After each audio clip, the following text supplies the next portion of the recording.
We are here for much awaited session, right? When I say something about marriage, all teenagers usually they get attracted by the word marriage. But unfortunately, this pre-marriage session is something that we have skipped or from this quite some time we have been watching, we have been seeing all these traumas or problems that are happening right now because of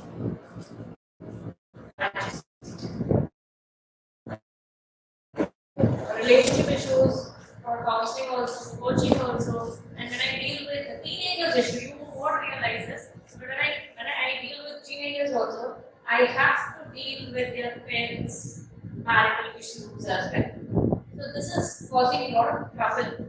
And based on these things, based on all these scenarios, like we have considered this to be a pivotal, that is, the is coming in this case, having a pivotal role in creating all this awareness in youngsters before getting married. That's what we believe, that once the base is set right, then automatically, see when you grow something, when you have this seedling, when you are trying to sow something in the ground, what will the farmer do usually? He takes out all that weeds, he takes out all that unwanted things, he removes everything, and then he is going to see that the seedlings or whatever it is that's happening, whatever it is that it is happening, it is very safe in the ground, right?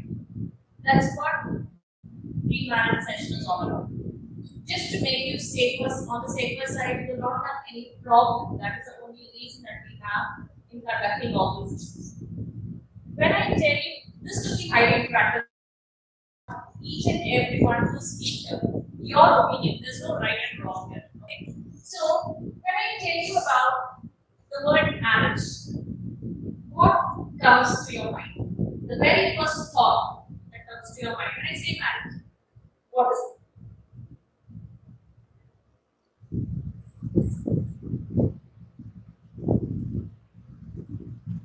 Do you think of any kind of any celebrities? You imagine somebody. What do you feel like? What do you think of? What's the first thought that comes to your mind? Come on.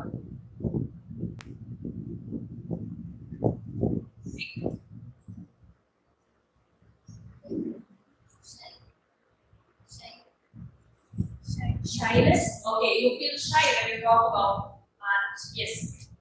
Being girls, it's one of the traits. Yes. Then what else? What comes to your mind when you say marriage?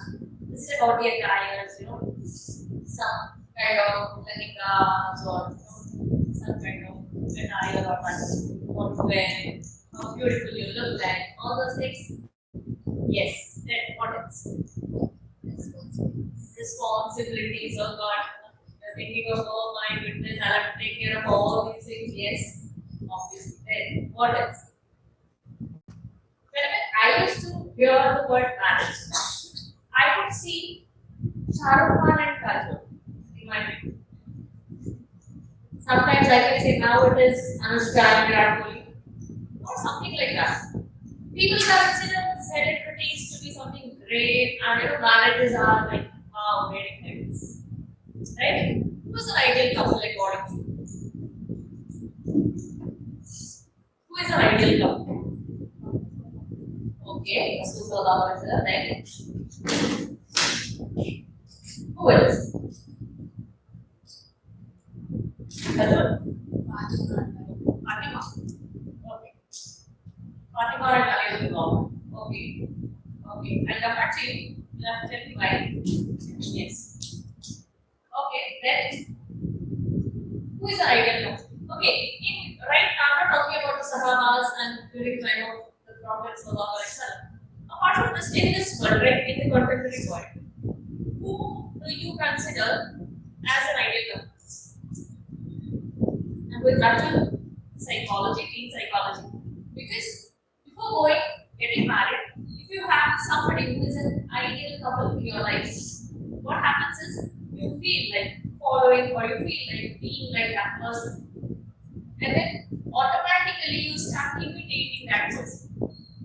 Got it? This is what psychology is all about. So I'm just making you recall. Is there anything that makes you feel this is an ideal couple who I should be like?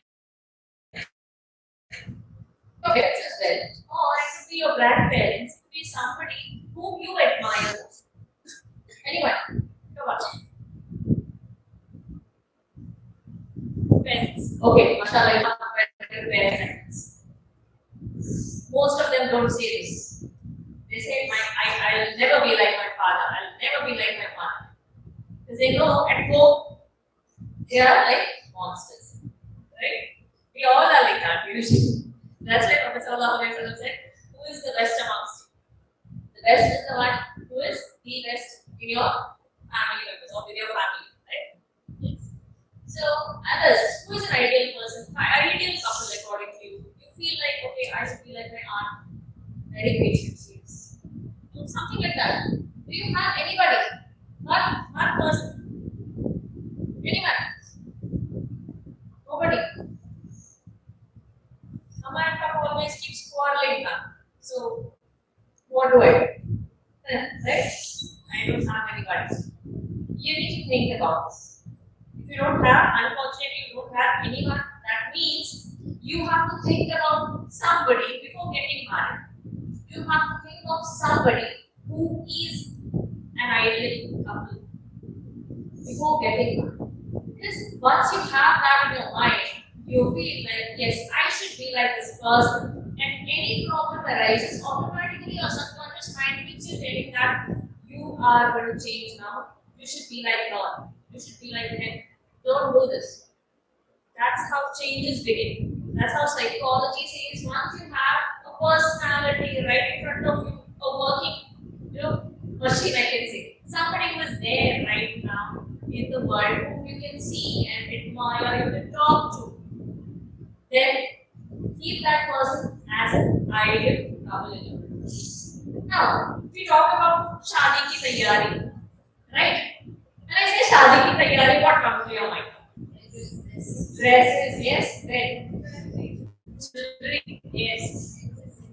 Exercise, accessories, yes. Very nice. Then shopping. All the time shopping. How many days or how many months you need to shop, right? That's what we are thinking about. These are all the physical aspects of marriage, right? All are physical aspects of marriage. Now, if you ever think of intellectual theory that has to be done, what is intellectual theory? Tell me.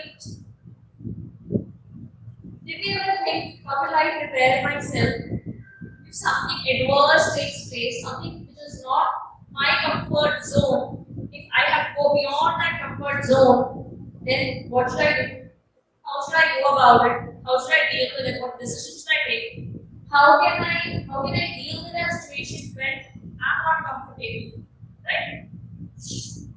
Shadi is not like Shah Rukh Khan and Kajol all the time going and having romance or going and having a honeymoon, right? Right? It's not like Anushka and Kohli what they are doing Virat Kohli right now. You feel that is not reality. That's not reality.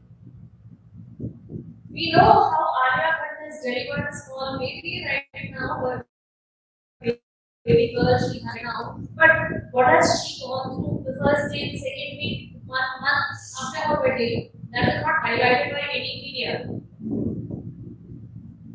Right? We have to understand this fact. Celebrities also have many problems. It's not like they don't have any problem or they are just like they are casually living their world. No. There are so many things. Trauma. They have to undergo so many counseling sessions also sometimes. They are not aware of it. Those are all the dark scenes, behind the screen what's happening. So we have to get equipped with all the tools that are required before even getting married. This is called Shadi Ki Taiyari. exactly getting equipped with all the tools that we need. So I'm going to tell you about the tools, inshallah. What are that tools we will be discussing? The thing is, we have to set that base. As I told you, you have to remove certain things, install certain things, install certain things in the life, and only then we are going to get some benefit, and we will be having a beautiful life. We all know about communication. What is the process of communication? Because communication plays a pivotal role, or I can say it's a very important role that takes place in any of the marriages. Right? How do we communicate? Who is the best communicator? Can anybody tell me? Who is the best communicator?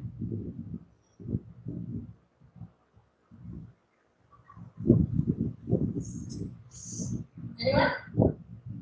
Shall I say? Us? Oh.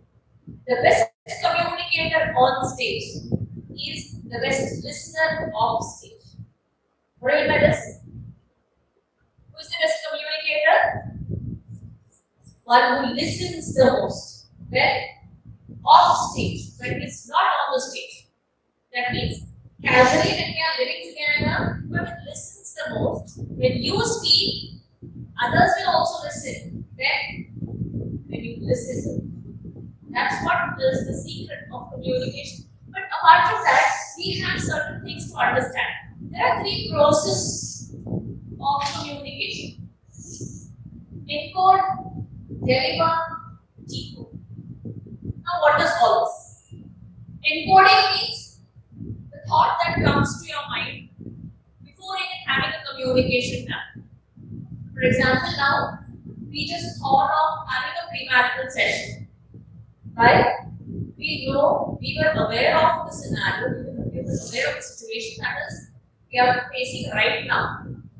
Okay, before even communicating that, we had that thought in the mind. Something has to be done, some kind of session has to be done because this is really important. And based on that, encoding is done. What we are thinking of now, we have to go and communicate. And then we sat together, we communicated with each other, we planned it. It is a process of delivery.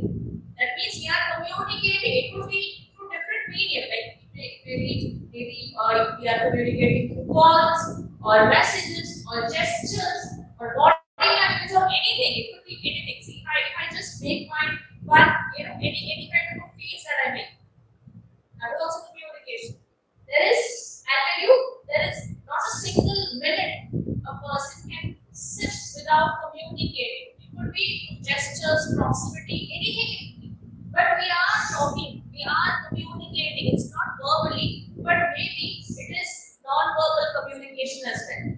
So different things are, different means we communicate, and that is called delivery.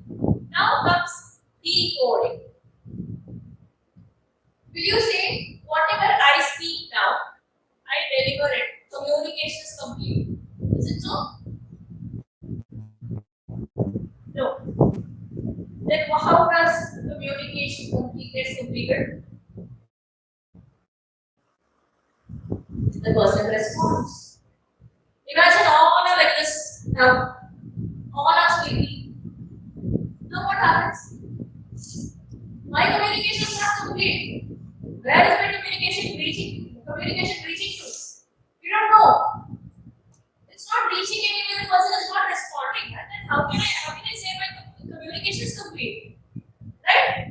So you have to understand these things. It's very, very important. Before getting married, each one of us should know that communication is completed when the other person responds. What kind of response you expect, that is what we have to take in the encoding point. What kind of communication? Because these are all the process. You start thinking something, you deliver it, and then comes the output, the results. So based on that, we will have to think from the beginning only what my encoding should be. How should I deliver it so that I get a good decoding? Are you able to follow? Are you able to follow? This is the secret, I can say, of what we need to have this communication all about. Allah subhanahu wa ta'ala has told many things about marriages. We know about all these things now. Whatever ayahs, in the keynote address also we have got a good explanation. Now, if we have to talk about Paul and Sarita, Hulu, Paul and Sarita. This is what Allah Subhanahu wa Taala has told in the Quran, which I have taken this particular quote or this ayah, this part of this ayah to be very, very profound, because it is at this point where each and every couple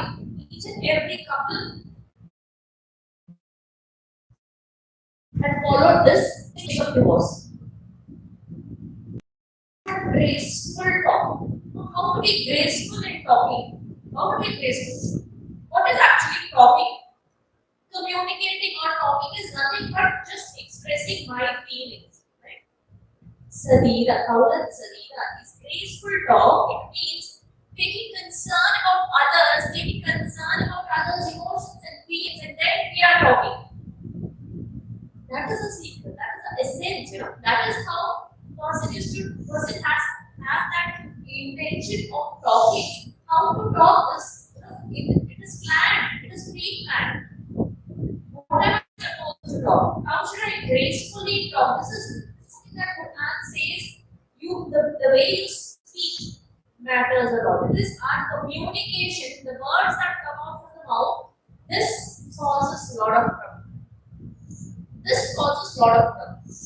Only the words. Had there been, only imagine we have got only one mouth. We have got 2 eyes, 2 ears. If Allah Subhanahu wa Taala had given 2 mouths, now I don't know what would have happened. Maybe Allah Subhanahu wa Taala has planned and given only one mouth, so that this is more than enough. At this one time, you must be knowing about one heart and one tongue. The best 2 parts of the body. 2 parts of the body, which is the best, is said to be what? The tongue and the first is also tongue and the heart. So we have to understand which one do we select. What kind of tongue and what kind of heart should be ours. That has to be decided by ourselves, right? So this is called Kaulan Sadida. So Sadida means the words that are really blissful, like this. Talking only the selected words and trying to avoid all other words that are unwanted. Selective. You have to understand the words that are really meaningful. What if I say this? What happens if I don't do this? What happens if I speak like this? This we have to decide. You know what happened to Prophet Musa when he was going on the way? You were knowing about the story when he was, going and he was very tired. He was sitting under the tree. He didn't have this clueless as to where to go, what I have to do, or I have no money, I have no family with me, nobody is there, no house to rest, nothing is there, I have no work, no employment. And he was sitting under the tree and he just prayed. That was the only dua that he said. I'm like a fakir, asking in front of you, seeking Allah Subhanahu wa Taala. I'm seeking in front of you, I need something. Give me whatever you feel like, because I have nothing with me. I have no food. I have no money. I have no job. Nothing is there with me. And this is that moment. SubhanAllah, Allah Subhanahu wa Taala blessed him with Shuaib alayhi salam's daughter. Right? You know about that story. I don't want to mention about all that. But what happened? The dua that Musa alayhi salam had, he invoked that particular blessings and he received it from Allah Subhanahu wa Taala. So the kind of prayers that we have to do before even getting married. What kind of prayer? Oh, Allah Subhanahu wa Taala, just give me. You can't say that, oh Allah, make me get married. Can we say that? Always remember the duas that we do. Prophet ﷺ also said once that your duas are your destiny. The kind of dua that you make is your destiny. Where you want to reach, it depends how you pray. Allah is going to give you whatever you pray for. So what kind of dua? Sometimes I have come across people who say that let the marriage happen. And once for all, let the marriage happen. I used to always say that never pray like this. Once the marriage happens, and then what? Marriage is not happening only once, and that is only once a day. It's gone. Whatever life, rest of the life, right? That has to be taken care of. So this is very important. The way we pray, the way we ask our partner should be such that we have to be very, very mindful in our words when we talk, when we ask for something. Because this particular blessing is our lifetime access. Or lifetime we are getting something. I'm talking about relationships, which is the first relationship that has ever occurred on earth. I'm talking about the first relationship that was Noah and Adam. Can you imagine? The very first relationship on earth was the spouse, Noah and Adam. And this is the only relationship that Allah is going to ask, even in the day of judgment, after you enter the heavens, Allah has given a chance to choose a partner. He never gave a chance to choose a father, choose a mother. Did he say, do we have that particular option? You can choose your father, whoever you want, you can choose it. No, he has not told that. Did he tell you can choose your mother also? Mother is given a very good status here. But he has never told this, right? But he has given this particular option to choose your spouse. If you want the same spouse, we can even claim for our spouse. Even if the spouse is not there in Jannah, we can claim for him or claim for her. This is a right that Islam has given us to have. Can you imagine how interesting or what kind of relationship or what kind of marital status, that importance Allah has given us in this particular. When I'm talking about communication, because see, why I have taken this as essential matter is the way we communicate. I have to translate so many times, the language of people. That is, I'm not talking about the verbal languages, but usually we have something called love language. Okay, and this love language keeps on. We have to identify the love language of our spouse as well, and we usually don't do that. What happens is most of us are not aware of, and people come to me for counseling all these sessions, and I have to do it within half an hour or maximum maybe 1 hour. I can sit and make them understand the love language of each other, and then they move around. They can go ahead easily actually. This is what is happening. So communication is very important. Especially if I have to tell you, there are 3 aspects of communication. I told you 3 processes. Now I'm talking about 3 aspects. First thing is, nearly 55% of our communication is our body language. Can you imagine? 55% of our communication, we communicate through our body language. Standing still, staring at each other. This is also communication. Look at this.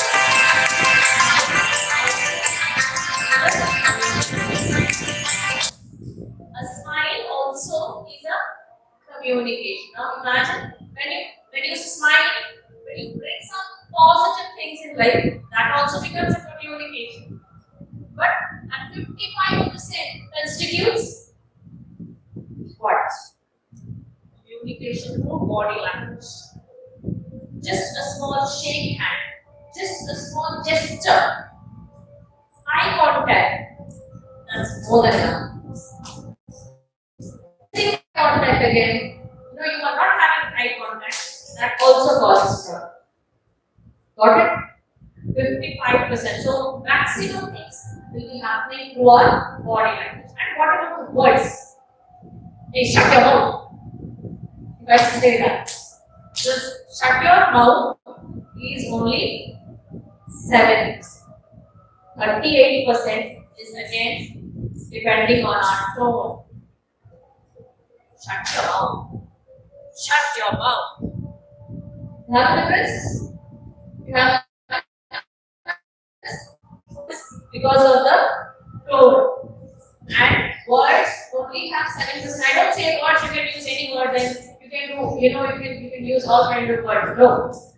No, I don't mean that. But the thing is, I'm telling you, tonality has a great function in our communication. When you communicate, the way you respond is through your body language. The maximum thing what you communicate is through your body language. Apart from that, tone plays the second priority. Then comes the body. So be very, very mindful about our words. At the same time, more we have to talk about, we have to be concerned about our tone and what else? Our body language. So now if I give you, I want all of you to answer.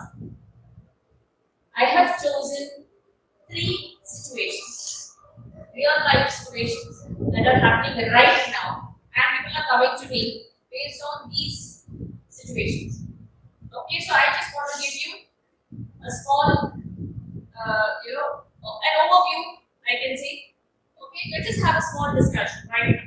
What is it that is going to happen to you if you feel your first one? My in-laws are not letting me go for a job. This is the primary concern of a newly married girl. Usually this happens. They come to me with this case, and alhamdulillah, few of them I was able to solve, but few I am not able to solve because of the psychological background that the clients have. Okay, so I can't help with that. The thing is, whoever is coaching, I was able to coach. So if you are in that situation, imagine you have a job, a very good job. You don't want to leave that because that's a passion, and whatever you are passionate about, you've been struggling so hard to get a job, and now you're getting that job, you're getting married as well, and your mother-in-law or your father-in-law is not letting you go. Now what do you do? Tell us.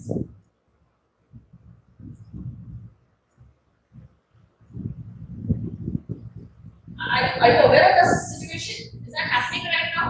You've been thinking over it? Yes. Alright. Put yourself in that shoes and tell. Come on. They should have discussed it before marriage.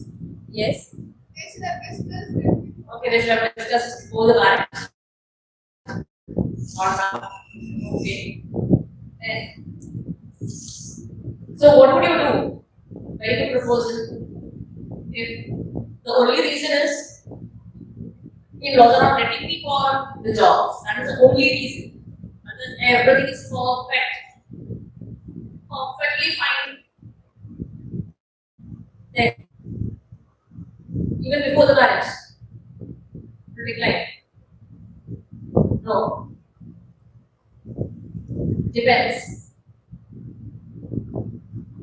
This is one of the cases for divorce. It's happening right now. Why am I telling this? I'll tell you. There is something called order of relationship. How many of you know about it? Order of relationship. Anybody knows? I'll tell you. After getting married, usually, once we get married, we consider our job to be higher priority. We have that in life, that is my job, because I have been struggling so long. I've been working so hard for almost 3 to 4 years, right, to get that job. And it's not easy. Yes, we understand. But after getting married, usually, what most of the girls do is we consider our parents to be highest priority, second is the job, and third comes husband, in-laws, everybody else. And if a child is born, then first priority is the child. Then comes everything. We are ready to skip our job for 6 months for the sake of meeting the basic needs that the child needs, that I'm ready to cater to my child's need, but for 6 months, I'm ready to do that because the highest priority is my child. Now, this is the biggest blunder that we commit. Child is not the highest priority to you, according to the order of relations. I'm telling you this because you have to understand each and everyone. Prioritizing things is very, very important, and most of us are not aware of this. Being girls here, all of you are girls, that's why I'm talking here only to you. If it is boys, then some other things are there to be included. The first thing is we have to consider the first priority order of relationship. The first person, the first category will be our parents, because we are connected to this world through our parents only. Right? When we entered into this world through our parents. So the first priority should be parents even after the child's birth. Even after the child's birth. Once you understand that my child, once my child is born, and you still take care of your parents first, your child will automatically see that, and he'll grow up. He'll grow up seeing how important your parents are to you. Child's upbringing becomes very easy. Got it? The first thing priority is we should have who? Yes, very first. The second, husband. The third, husband's parents. In-laws. Where is my job? Wait. What about my child? Again. So, this is what the order of relationship is. The first one, parents. Second, husband. Third, again, in-laws. Whatever happens, I will be listening only to my parents, my in-laws, my husband, everybody. And then comes my child. And after that comes my job. Imagine now, put yourself under these chronological order and now set your mind accordingly. My priority should be this. See, once you start blaming your husband, you start blaming your in-laws, the child is seeing all that and the child feels it's okay. My mom doesn't like her parents. My mom doesn't like her husband. My mom doesn't like her in-laws at all. It is common. I can also do that. This, we are passing on all these things to our generations. That is, so we have to understand the priority, what we have to do. The second thing now. The second situation I have told here is about privacy. Most of the in-laws don't give these things. No going to honeymoon. No going anywhere else. Only, spouse, newly married couple will not go. They include somebody along with you. Maybe sister-in-law or sister-in-law's daughter. Somebody like that. Will be there helping you, and you don't have privacy. Now what happens?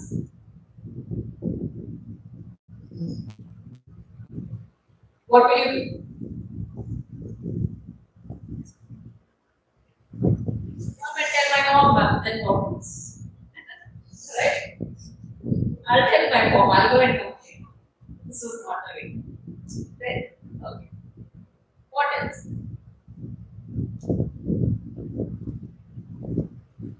No. No.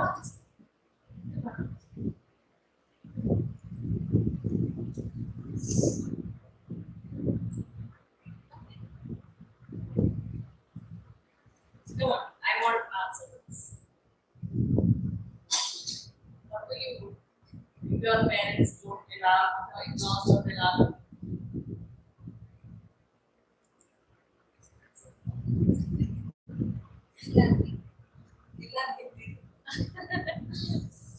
Yes. What is your opinion of it?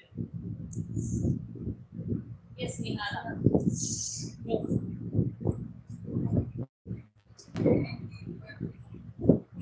Whoever is there, you will take. Okay. So comes along, she'll take the report, no problem. According to her, she has no problem anybody coming, but she wants her husband to be there. That's what she means to say. She has to go somewhere, but if anybody is accompanying also, it's not an issue. Yes, mashallah, that's nice. That's a good decision, right? Right. What else? You would not go. Yes. How many would say that? Yes. You prefer not to go anywhere.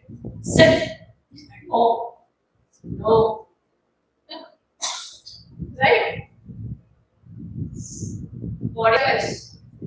55%? And you would show that. Nobody is there. Then you will not take verbally, but you will show that. Is it so? How many? Okay. 1, 2, 3. You wanted that? Yes, you prefer that. Okay. Great. Nice, mashallah. What about this one? Husband always criticizes about your food. Does it happen? Your father is criticizing mom's food. Does that happen?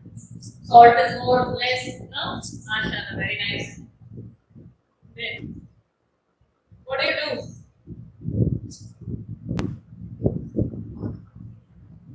You walk?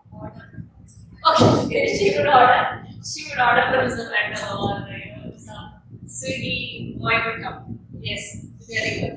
Great. That's a good choice. Anything else? Anything else? Nothing?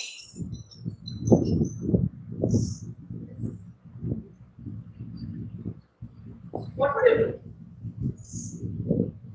Wouldn't you try at least? Watch some videos.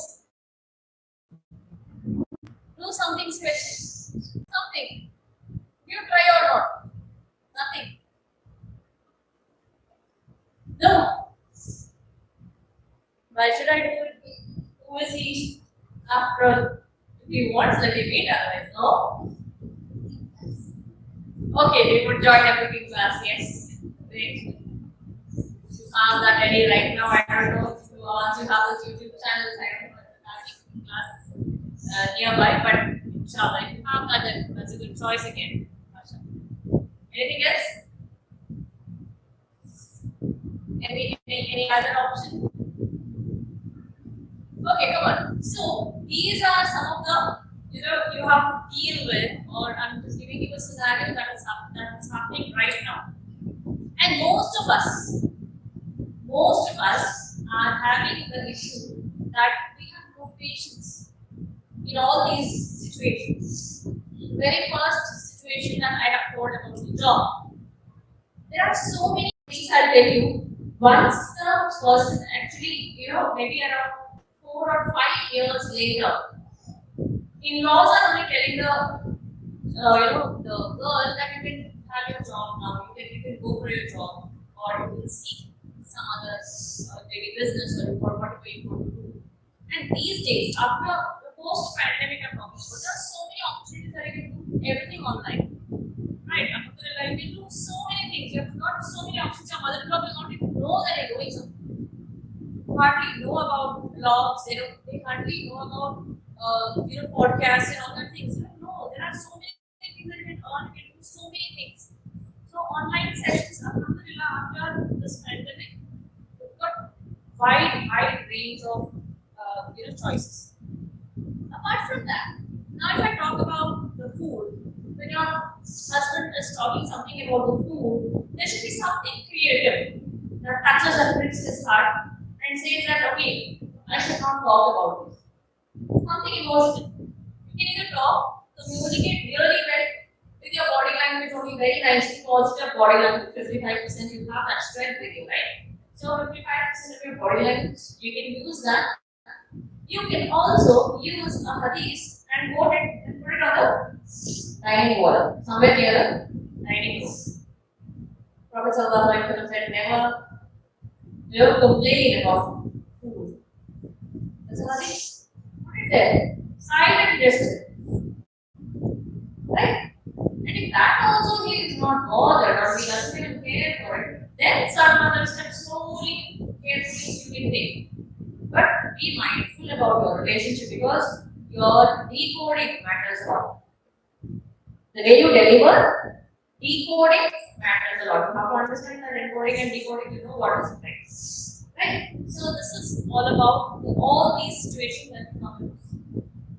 Now if I have to talk about the tool, what we need. I told you that we will be talking about the tools that we need for a better marriage or marital life. The very first thing is to have educating ourselves what is right, what is wrong, what should I do, what are the do's and don'ts. Everything you should know. This is the true tayyari of life. True tayyari of marital life. All of us have to understand this is very, very important. The primary thing that we all need. The second thing is, which most of us miss out, is to have patience. If you really have patience, you may feel that yes, I really bear with people. How many have that patience? Unfortunately, most of us don't have it. Most of us. And we want instant results just like 2 minutes instant noodles. Because we are eating only that. Right? We eat instant noodles. It will be very quick and fast. Same thing is happening. Our behavior is also the same thing, expecting all the 2 minutes, but we need the results. We need patience. We need to train ourselves in all these aspects. How to attain these tools, or how to get across with all these tools. Because once you have these tools with you, then it becomes very easy for you to manage things. The third thing is about the trust. You know what people are asking me? Ma'am, husband should tell about his salary or not. Why is he not trusting me? He doesn't tell how much he has got, what is his salary. He doesn't say how much he earns. What is his income? What is your opinion?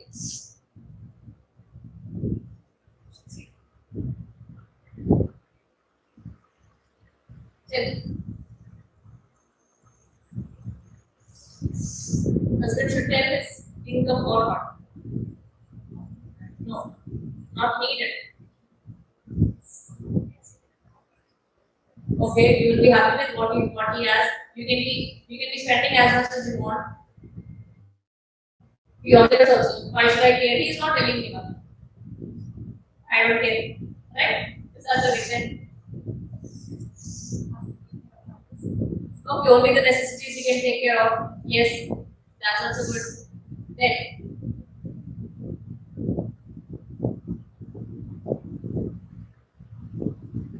then what do you say? Should we talk about salary? Trust issues comes when you hide certain things. Okay? When you hide with your spouse certain things, they are not opening up most of the things. That becomes a problem. Okay? So what happens is just I had even there was a case where a person came and told me my spouse is spending so much online shopping. She does where all that I don't have so much of money with me. She does not even understand me as well. So I told him, give all the entire money with her and see the change. What is happening? So she said, it is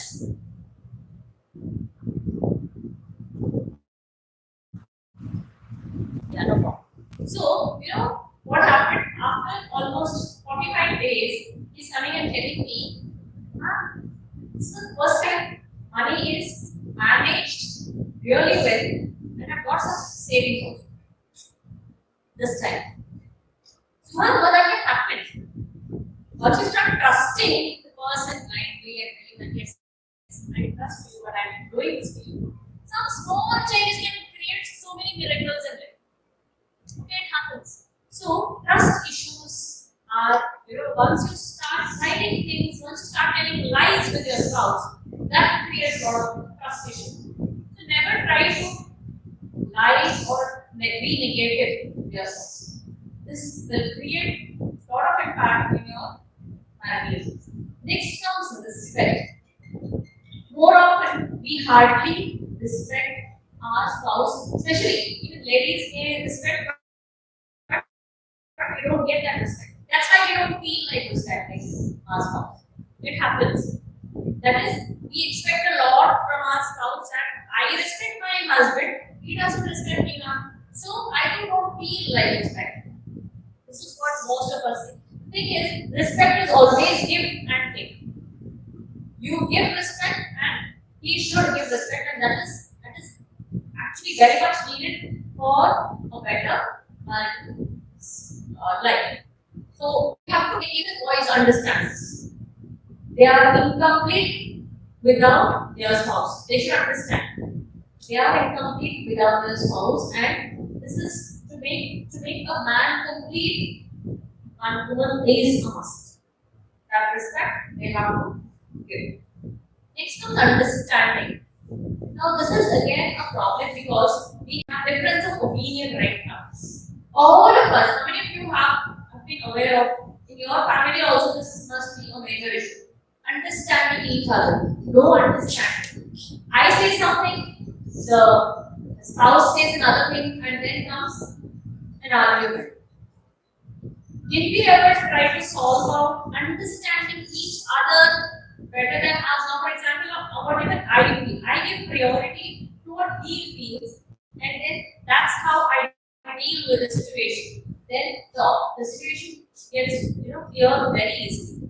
You're able to solve the problem very easily. But more often, what do? We usually don't understand of each other. We understand or we give priority to our own life. We have been longing to get the rights that we want. This is my right. I should sleep early. That is my right. My mother-in-law is not letting me do that. That's her problem. This is the client. I'm not talking my words. These are all the words from my client that I've been getting. And now, you know what you're telling? That is my right. So then I ask her again, what are the duties that you've been doing? She has no words. See, we are compelling to get the rights. Understanding each other is nothing but we are talking about my right. Yeah, it is my right. You should give me that right to speak. You should give me that right to go around, to move, shopping, whatever I do. That liberty. Of course, you need it. That is mandatory. I don't say no. But what are the duties, the prerequisites of marriage that you know what you've been following it? What you have done for your spouse, for your family, for your newly married, your relation, whatever you have a relationship with your spouse. What is that kind of relationship? What are the prerequisites that you have done? What have you done for your family? What are your duties towards your family? That is not done. We hardly know about all these things. We are talking only about the rights. This is happening both the ends. I'm telling about boys and the girls. So, understanding each other is all about success of getting happy marriage or happy marriage life. Then comes non-judgmental. We usually have this, I know why he is acting like this, Something is there. I know this is all happening because mother-in-law is coming and telling all this. I know the sister-in-law always comes here and tells something ill about me actually. It's three assumptions that we have. Okay. And nowadays I can see girls are pretty much into this TV serials. I don't know if you watch, but TV serial or Netflix has become a major cause of concern for all these majority of marriages. These kinds of serials and Netflix, the programs that are there. Being judgmental. all the time judging, pre-assuming something, telling something any about thinking it to be, and maybe it is a kind of a concocting of law and all that, which is again a wrong concept. As I said, the last point is about listening. When you listen more and talk less, ultimate solution you get, there is it. You get that solution when you listen more and talk less. But what happens in our case? What happens in our case? Talk, talk, talk, talk, talk. We hardly listen. Right?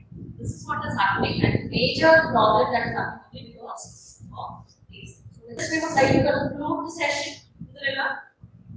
So what are your takeaways and what are your opinions? You will have to tell me just 2-3 minutes, and then we are going to conclude the session. So what have you learned something new about the session or in the session? What is your takeaway? What happened? What have you learned?